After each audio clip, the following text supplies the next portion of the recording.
Oi, pessoal, tudo bom com vocês? Sejam bem-vindos ao meu canal Escrever e Viver. Eu vou falar para vocês hoje sobre pesquisas interdisciplinares à linguística, que é a minha área. Por que eu estou falando isso aqui? Porque eu recebo muitos textos para revisão, as pessoas me procuram porque eu sou linguista. E às vezes pessoas de outras áreas fazem umas pesquisas interdisciplinares à minha área.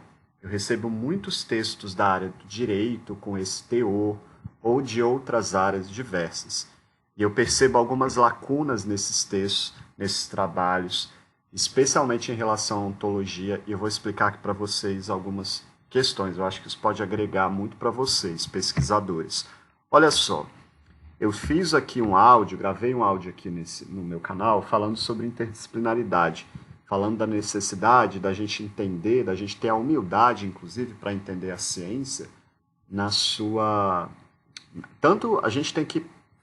Gente, a gente tem que perceber o conhecimento de várias maneiras. Há momentos em que a gente precisa generalizar, não é um problema, por exemplo. Então, há momentos que a gente, para poder entender a coisa, tem que partir de uma generalização. Há momentos em que a generalização é infeliz. Né? Há momentos em que a gente precisa especificar a coisa a qual a gente se refere. Né?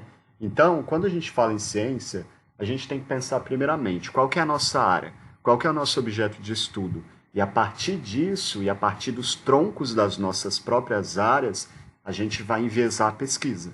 Então, a pesquisa está ligada a que ramo do conhecimento dentro de uma determinada área. Porque mesmo dentro de uma área, às vezes, elas não se... Eu acredito que elas se complementam, né? Mas às vezes não casa muito bem uma teoria com outra, né? Você não pode sair misturando tudo, é preciso fazer os devidos recortes metodológicos e saber separar uma área da outra, né? E fazer a devida intersecção para o caso de pesquisas interdisciplinares. No caso da minha área, se você não é da minha área, a linguística ela é uma ciência, eu já disse isso para vocês aqui no meu canal, né? Vocês têm contato com isso aqui. E não existe só uma área dentro da linguística, gente. Ela não é vista só de uma maneira. E a maneira que a linguística é vista na minha área é muito diferente do que vocês aprenderam na escola, por exemplo. Então, por exemplo, eu vou dar um exemplo claro. Na escola e até hoje em alguns livros didáticos, vigora aquela visão de língua relacionada à teoria de comunicação, que é uma coisa que a gente nem considera em linguística. Isso é uma coisa lá do jornalismo, que eles utilizam lá, inclusive, e esse tipo de conhecimento já foi superado. Então a gente não fala sobre língua nessa perspectiva de emissor, de receptor, naquele que está. Até porque isso denota uma noção de alguém que está ali numa posição passiva e de uma outra pessoa que está ali na posição ativa. E na verdade somos todos interlocutores. Né? E a partir disso que eu estou falando, tem umas outras questões também para a gente considerar. Né? Na verdade, em cada área, que você não vai encontrar uma resposta só na linguística, você tem que entender que a linguística, assim como várias outras ciências, tem vários ramos. E às vezes eles não se. Eles seguem orientações diferentes, inclusive de pensamento. Né? Então, existe o dito tronco duro, vamos dizer assim, na minha área, né? Mais clássico, com viés um pouco mais, eu diria, conservador. E existe um outro tronco mais contemporâneo, né? Com influência de pesquisas, principalmente na área social, na área de sociologia, antropologia, mais contemporâneo, mais pós-moderno, eu poderia dizer, né? Então, você tem que saber em que área da linguística você se refere, né? E uma outra questão. A primeira questão, a sua pesquisa, ela nesse sentido vai ser uma pesquisa interdisciplinar, porque você, como pesquisador, não tem propriedade para falar sobre língua. Você tem propriedade para falar sobre o seu objeto. Defina o seu objeto. Depois que você definir o objeto, você vai lá fazer a interseção com a linguística. Né? Lembrando que a língua, o texto, o discurso não vai ser objeto científico do seu estudo, mas uma parte desse objeto, que é da linguística, pode estar ligado à sua área. Então é nesse sentido que você tem que fazer a intersecção.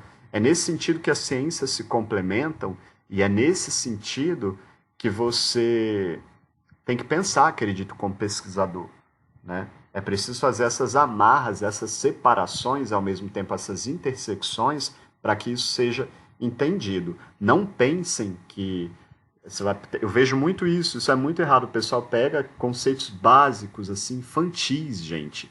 São as mentirinhas contadas na escola, em livros didáticos, e eu entendo o porquê disso, por uma questão, né, de preparar o estudante. Eu acredito que a escola subestima o estudante bastante, mas isso é feito também naquela coisa das escadinhas, né? Você não vai para o último degrau lá da escada. Você tem que passar por todo esse processo. Então, essas mentiras contadas na escola, elas têm essa função de fazer a gente não se assustar tanto com a realidade, né? Ao se aproximar da realidade. Então, muito do que é ensinado na escola não é verdade. Você não pode pensar que o conhecimento linguístico ele vem ali do. Isso daí é você pegando a sua opinião, as suas experiências bem básicas e rudimentares, trazendo para a pesquisa. A ciência não deve ser pensada dessa maneira. Se você quiser entender um pouco, fazer uma intersecção, uma pesquisa interdisciplinar de outra área, o ideal é que no mestrado você vá lá cursar disciplinas da outra área e entender as teorias, entender as ramificações e fazer os devidos recortes. Talvez a sua pesquisa não case com determinada ramificação, então você tem que buscar outra. Na minha área tem, por exemplo, análise de discurso crítica, e mesmo essa área tem um viés francês, outro viés anglo-saxão. Outro caso, sociolinguística interacional, outro ramo. Gente, tem N ramos dentro da linguística, né? Você tem que entender ao que você se refere. Todos eles são válidos dentro dos seus devidos escopos, dentro das suas devidas pesquisas, né? E eles se complementam, na verdade. Eles complementam os estudos científicos para aquela comunidade. Então você tem que buscar ler os autores, né, a partir dos clássicos e dos contemporâneos, e tentar entender um pouquinho até da própria história daquela ciência, mergulhar um pouco nos estudos contemporâneos para você entender, fazer esse processo de desconstrução do conhecimento para poder amarrá-lo ali à sua pesquisa. E mesmo assim você tem que deixar claro que você está fazendo um recorte ali para a sua pesquisa, né?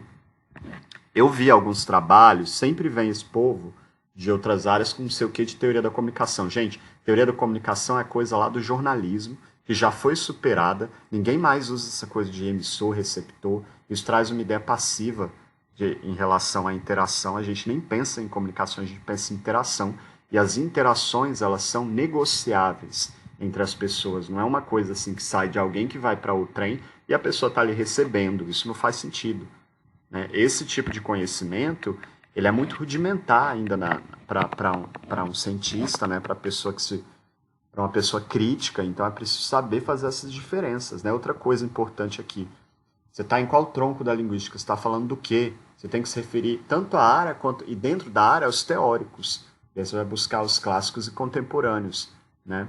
Você também tem que fazer uma diferença entre escrita e fala quando você considera a língua, porque essa diferença é feita nos estudos linguísticos. A fala, ela, eu poderia dizer que ela é mais espontânea, por exemplo, né?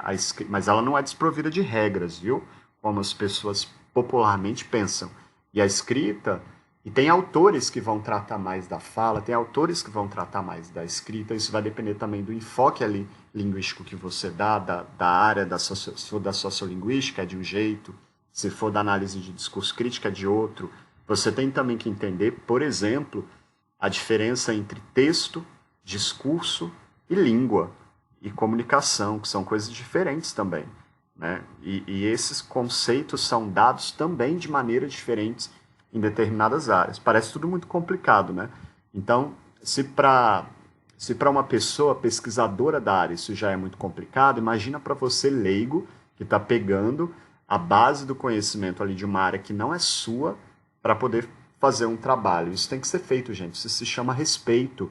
Respeito aos outros pesquisadores, respeito ao conhecimento, né? A você mesmo, né? Em vez de dessa tendência que as pessoas têm ao ego, né, principalmente no Brasil, de acreditarem que, né, elas sabem tudo. Não, você sabe da sua área ali, mesmo a sua área é muito fragmentada, né? Espero que esse áudio tenha trazido alguma reflexão para vocês. Um abraço a todos e tchau, tchau.